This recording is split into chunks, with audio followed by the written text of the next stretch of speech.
DA-leier Mmusi Maimane sê die ANC beskryf wit mense wat krities is teenoor die party as rassiste en swart mense wat dit doen as uitverkopers.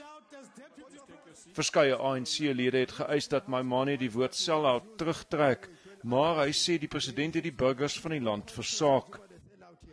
Our president's quest for power has never been about creating a more prosperous South Africa.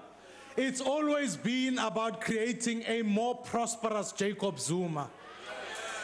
And here's the thing. The more prosperous Jacob Zuma becomes, the more obvious his failures are.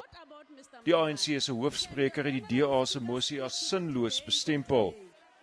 Honorable Pastor Maimane, your members are coming with pipe dreams that there will be a motion that will be carried.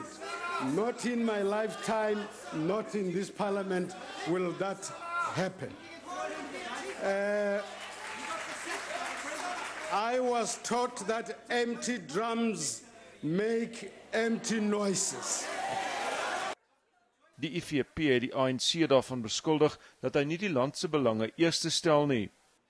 Again and again, the ruling party has used its majority to shut down voices of opposition to protect the president.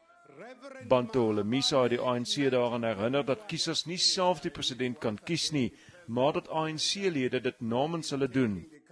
Dus moet die ANC die president verantwoordbaar hou. Pieter Groenewald van die VF+ sê die president moet verskoning vra vir sy opmerking dat wit mense grond gesteel het.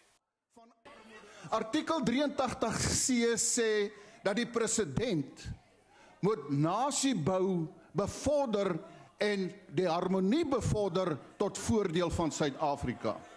Maar die agbare president kom en hy skep rasseverdeling.